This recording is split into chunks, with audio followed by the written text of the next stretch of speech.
What's up? Is your man Jimmy Chan. All right, so in this particular problem, we have 40. So notice that this says 40. Okay, 40 randomly selected students at a major university. So that means that in here, I should have 40 pieces of data, right? So for part A, I am going to construct a relative frequency bar graph.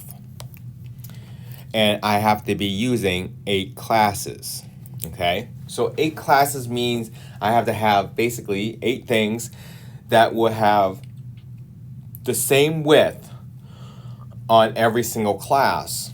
So what I need to do is I need to scope these numbers out and see what my highest number is and what my lowest number is, right?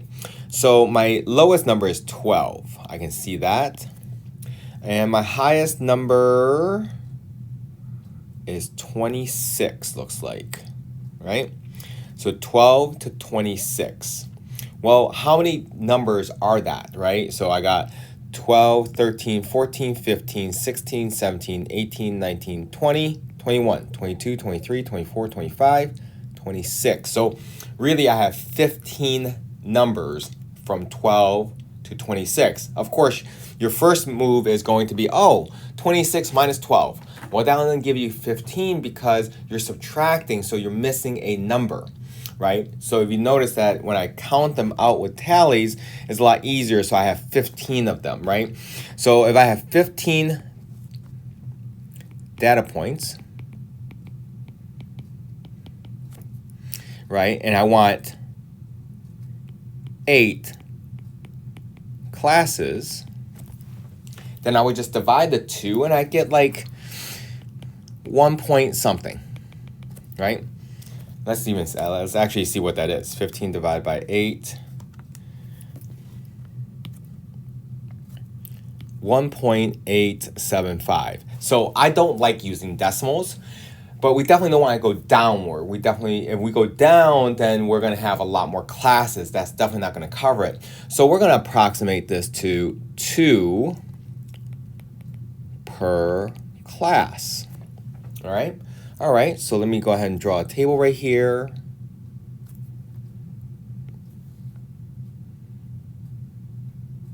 I need 8 classes. So the first class, the smallest number is 12. Actually, let's move this over a little bit. So first number is 12. So if it's 2, that means I can go 12 to 13, right? And then the next number will be 14 to 15. So if you notice that this class right here only has 2 numbers, 12 and 13. So the next one must have 14 and 15, 16 and 17, and so on and so forth, right?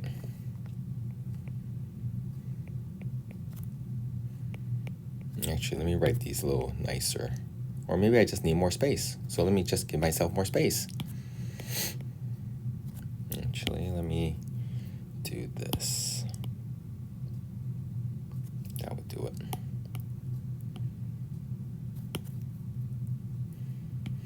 So I have, actually, you know what the best thing to do? So it keeps me in line. Put some lines down. So I'm going to put each class here. So that's class number 3, right? Class number 4, class number 5, class number 6, 7, and class number 8. Let me see, 1, 2, 3, 4, 5, 6, 7, 8. Yep, now I got 8 classes. So let me just go ahead and put those numbers in, which was 12 to 13. Next number is 14 to 15, 16 to 17, 18 to 19, 20 to 21, 22 to 23, 24 to 25, 26 to 27. I know I don't have a 27, but at least with these 8 classes, I do cover everything from 12 to 26. So that's the important part, okay? So now I'm going to go through and do tally marks. So 18 18, 22, 22,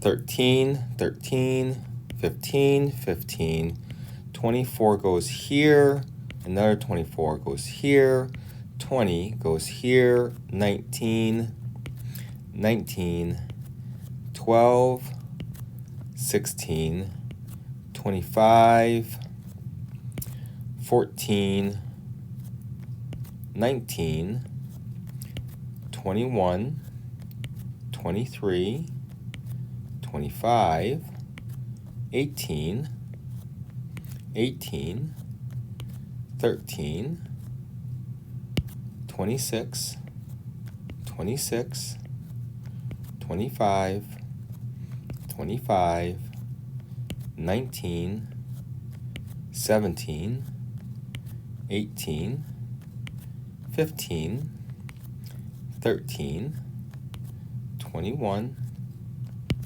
19, 19, 14, 24, 20, 21, 23, 22, 19, and 17. All right, so what do I have here? I have a 4, 4, 3, 11, 5, 4, 7, and 2. So there's my frequency.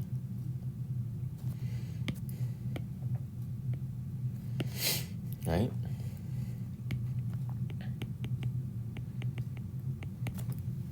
Now I want my relative frequency. Right? So what I know is that there's 40 of them in here. So let's go ahead and add these numbers up, and let's see if there is actually 40 right there. Right? So here we go. Let's add them. 4 plus 4 plus 3 plus 11 plus 5 plus 4 plus 7 plus 2. And that does give me 40. Right? So again, I want to come in here, and what I want to do is I want this frequency, and it's going to be divided by the 40. So let's go ahead and duplicate that.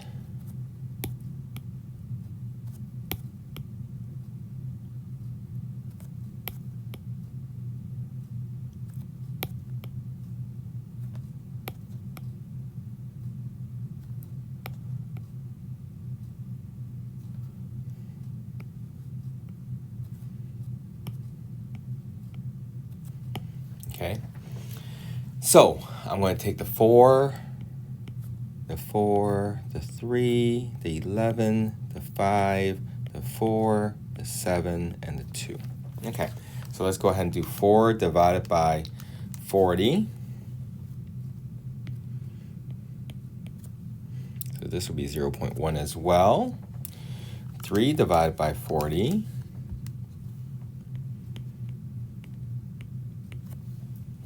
11 divided by 40.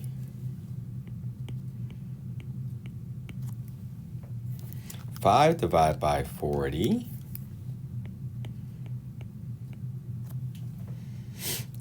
4 divided by 40, I had 0.1. 7 divided by 40. And 2 should be 0.05, but let me double check. Okay, it is. All right. So,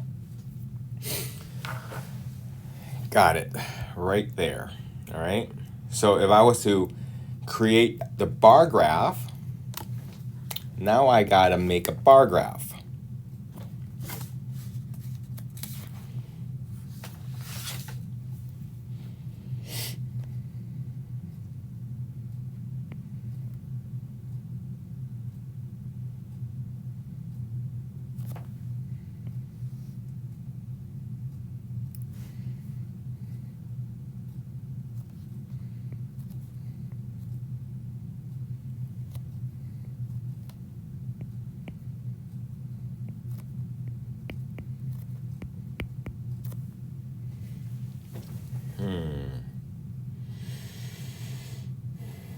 because at least I can get put the 0.05 with the 0.1. I got a bunch of 0.1s. Okay, fair enough. All right. So now, if you notice what they did here is that they did take out a chunk here, right? And then they put this, what looks like a lightning bolt, right? And what that lightning bolt is for, either it can go that way or this way, it doesn't really matter. What it does is basically cut the x-axis and pulled it in, because this graph, remember that in any graph, this piece right here where the x-axis and the y-axis meet is supposed to be 0, 0. That means for the y value is 0 and also for the x value is 0. Okay, so all this is showing you is that it's cutting off from 0 to 12, right? Because my lowest value is 12. So if not, I would have to like show from 0 all the way to 12 being just blank. So that's what that break is for, all right? So let me go ahead and just start drawing little rectangles here. So 0.1. How do I want to do this? Let me see here. There we go. Let me duplicate this. Do I want it in that big, or do I want it a lot smaller? Let me see. Because I can make these, oh, it's not gonna let me do that, so let me delete that and delete that. I'm gonna do this. Because what my iPad is doing is basically saying, hey, look, looks like you're trying to draw a square, so it's keeping that square. So that's what's happening here. All right, so let's take this. Next one is 0.1 as well. Next one is 0.075, so it's 3/4 of that. Next one is 0.275, so 0.275, so it's 3/4 there. Oops. And then this next one is 0.125, so 125, 1 1/4. Next one's 0.1 again. Next one is 175. And then the next one is 0.05, so it's the least. So there we go. All right. So a couple ways that you can label this. Let me do this really quick here. Let me make this shorter. So I can actually take this whole graph and raise it like so. In fact, what I'm going to do right now is actually redraw this black line so it looks like I purposely did that.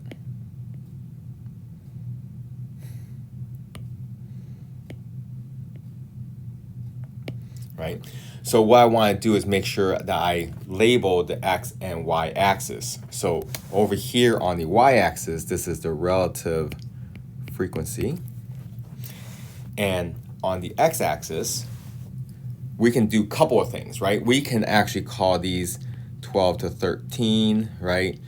14 to 15 if we wanted to. We could definitely do that. Or, as you guys can see, what they did was they just called these. What they did was call the center of these, right? So the center of this, of each bar, because this width, right? This width is considered from 12 to 13, right? Because that's my first class was 12 to 13, and then 13 to 14, or sorry, 14 to 15, and so on. All right, now I can see the inequalities of these graphs here. There we go.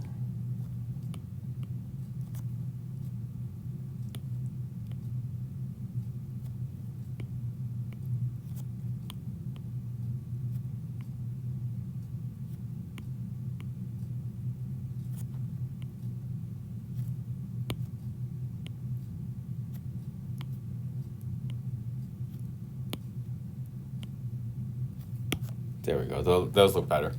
So that's the reason why they did these as 12.5. Actually, I need to erase that, go back. So, right, and then this next one, they call it 14.5, right, because it's between 14 and 15. And then 16.5, 18.5, 20.5, 22.5, 24.5, and 26.5. Okay, that's why they did that. So these are going to be my ACT scores.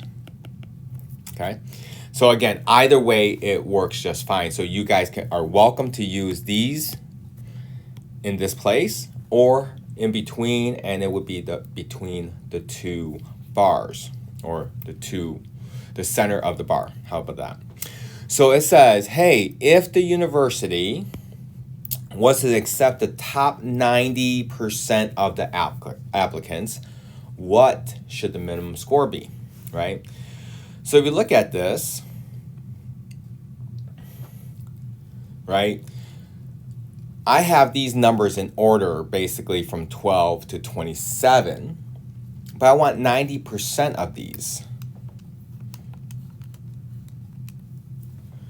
So in other words, to get 90%, I would have to accept 36 of them, right? So you guys could, now if these were all labeled out one at a time, then what I want to do is then I can go and say, okay, this plus this plus this plus this plus this plus this.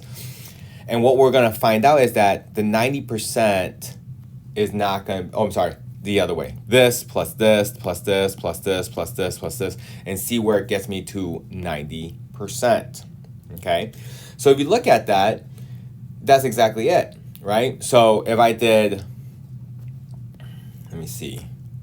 If I did 0.05 and added to 0.175, all right? So 0.05 plus 0.175, and I get 0.225. Then I add the next one, plus 0.1.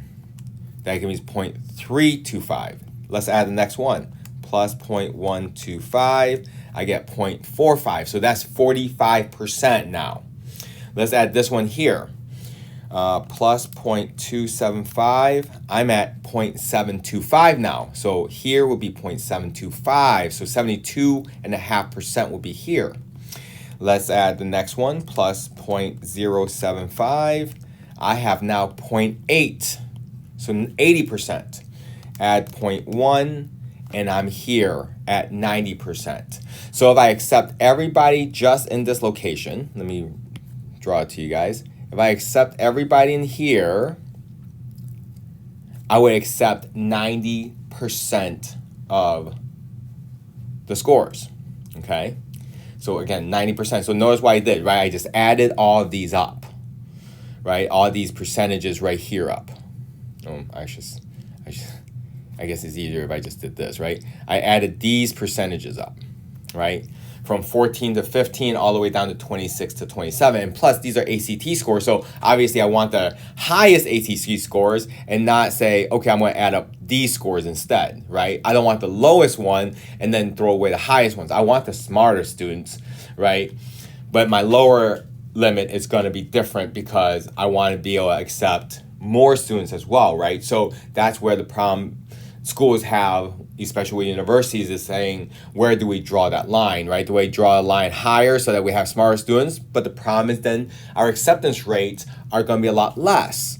But if we have lower scores to accept, then we're going to have more students coming in, which means higher tuition, more tuition money that we would get, all right? So because I did that, now for part B,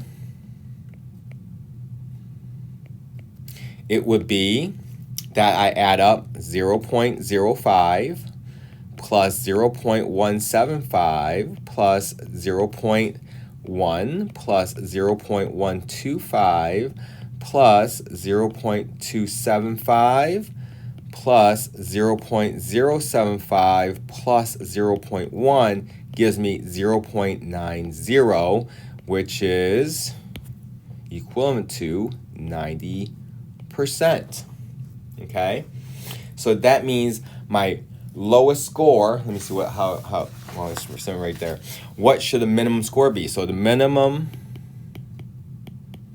score should be at a 14.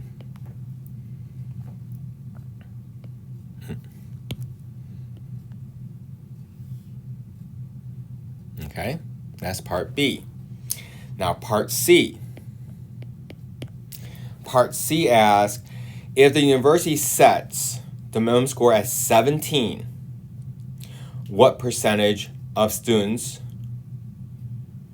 score at 17, what percentage of the applicants will be accepted? So 17, here's the problem with 17, right? 17 is somewhere in between here.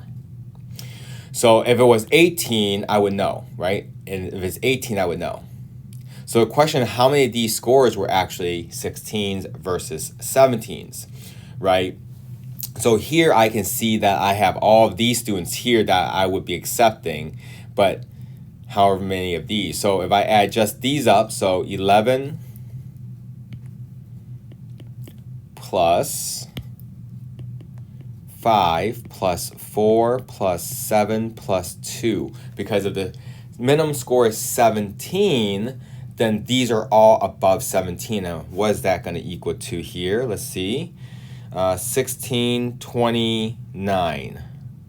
Okay, that's 29 students. Is that right? 11 plus 5 is 16. 16 plus 4 is 20. 27, 29. So there's 29 students, and this is for the class of 18 to 27, right? So now I wanted to find out how many 17s are there or how many 16s are there, so I can cross out how many of these threes are 16, so I know how many 17s there are. So I see 1, 2. Do I see any other 17s? 1, 2. Okay, so 2 17s. So that means I have a total of 31 that I would accept, right? So if that's the case, then I divide that .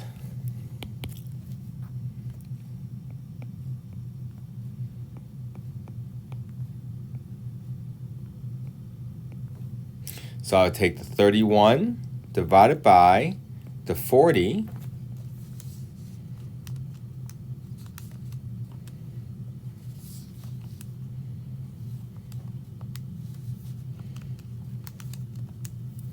And I'm going to get 77.5%. Okay, so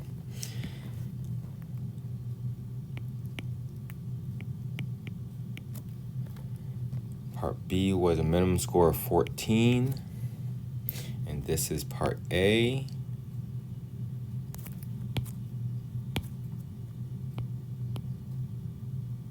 All right, that's part B, and that's part C. Actually, maybe I should do this as well.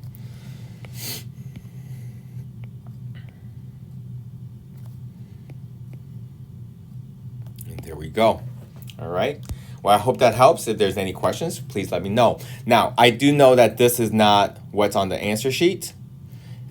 I'm going to tell you that the answer sheet happens to be wrong. It happens once in a great while, so we'll leave it alone. Other than that, I hope this helps. Any questions, please let me know. See ya. Bye.